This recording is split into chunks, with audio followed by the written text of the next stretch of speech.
आज हम बात करेंगे कि जब भी कोई पुलिस अधिकारी आपको गिरफ्तार करने के लिए आता है तो गिरफ्तारी के क्या ग्राउंड है और किस रीजन से आपको गिरफ्तार किया जा रहा है।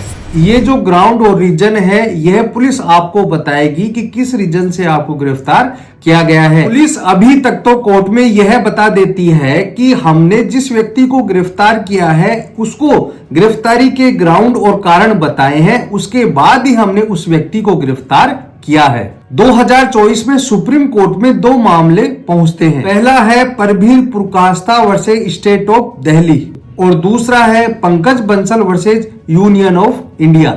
ये जो मामले मैंने आपको बताए हैं, इन मामलों में सुप्रीम कोर्ट के द्वारा यह कहा गया है कि जब भी पुलिस किसी व्यक्ति को गिरफ्तार करने जाती है और मौखिक तौर पर यह कहती है कि हमने गिरफ्तारी के आधारों और कारणों को बता दिया है, उसके बाद ही हमने गिरफ्तार किया है, यह सफिशिएंट नहीं है। अब जो कानून आ गया है उसके तहत अब पुलिस रिटर्न में उस गिरफ्तारी के कारणों को बताएगी। संविधान के आर्टिकल 22 में यह मौलिक अधिकार तो है ही, साथ ही साथ सीआरपीसी के सेक्शन 50, लेकिन जो अब नई धारा आ गई है 47 BNSS, उसके तहत जब भी किसी व्यक्ति को गिरफ्तार किया जाता है तो उसे गिरफ्तार क्यों किया जा रहा है यह जानने का राइट दिया गया है। एक जरूरी सूचना है कि अगर आपको ये वीडियो अच्छा लग रहा है तो चैनल को सब्सक्राइब जरूर से कर दे। अगर आप मुझे फेसबुक और इंस्टाग्राम पर देख रहे हैं तो पेज को फॉलो जरूर से कर दे। आज मैं आपको गिरफ्तारी से संबंधित ऐसी बातें बताऊंगा जो आपके जीवन में बहुत ही काम में आने वाली है।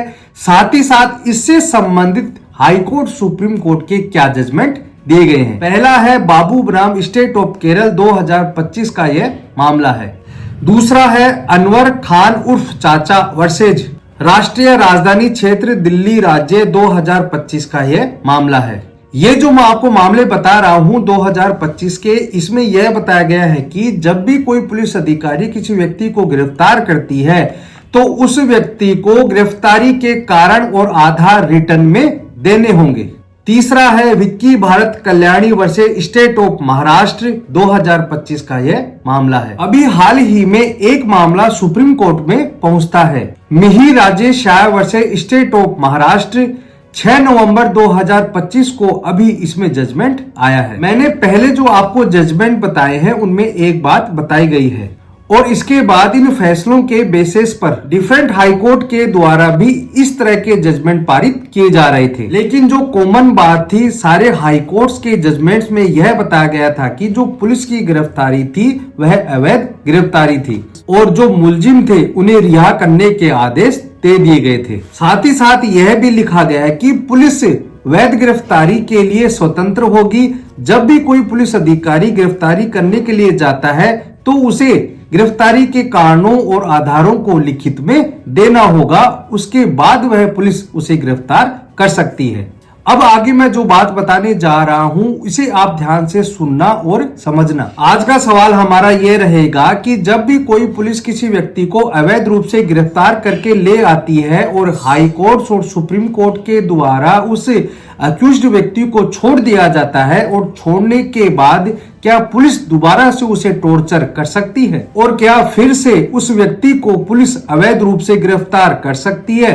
इन सारे सवालों का जवाब इस वीडियो में मैं आपको बताऊंगा, तो बने रहे वीडियो के अंत तक। मैं हेमंत सैनी एडवोकेट और आप देख रहे हैं हेमंत ललविलो। वीडियो अच्छा लगा तो प्लीज इसे लाइक करें। अगर आप चाहते हैं कि ऐसे इंटरेस्टिंग वीडियो मैं आपके लिए लाता रहूं तो प्लीज चैनल को सब्सक्राइब जरूर से करें। जो यह Mihir Rajesh Shah versus state of Maharashtra का मामला आया है और 6 नवंबर 2025 को इसमें जजमेंट दिया गया है, इसके पैरा नंबर 55 में सुप्रीम कोर्ट के द्वारा बहुत ही महत्वपूर्ण बात कही गई है।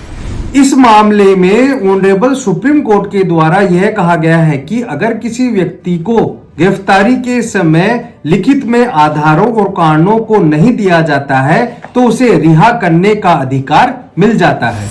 और यह भी कहा गया कि ऐसी रिहाई पर अगर आवश्यक हो तो रिमांड और हिरासत के लिए पुलिस उस व्यक्ति को रिमांड पर दोबारा लेना चाहती है। दोबारा हिरासत में अगर लेना चाहती है तो पुलिस को एक एप्लीकेशन देना होगा और उस एप्लीकेशन में उस बात का स्पष्टीकरण देगी कि आपने जिस व्यक्ति को गिरफ्तार किया है उसे कारणों और आधारों को क्यों नहीं बताया, और एप्लीकेशन के साथ गिरफ्तारी के आधारों और कारणों को भी बताएगी।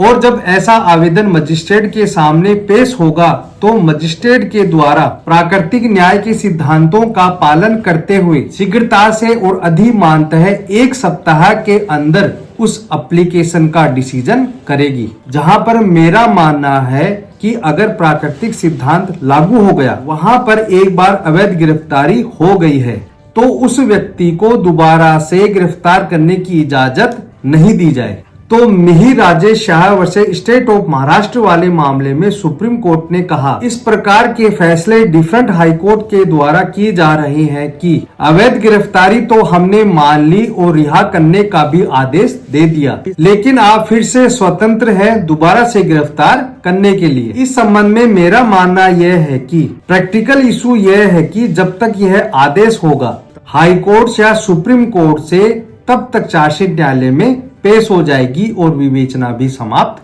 हो जाएगी। अब अगर दोबारा पुलिस गिरफ्तार करना चाहती है तो फर्दर इन्वेस्टिगेशन का आदेश ले।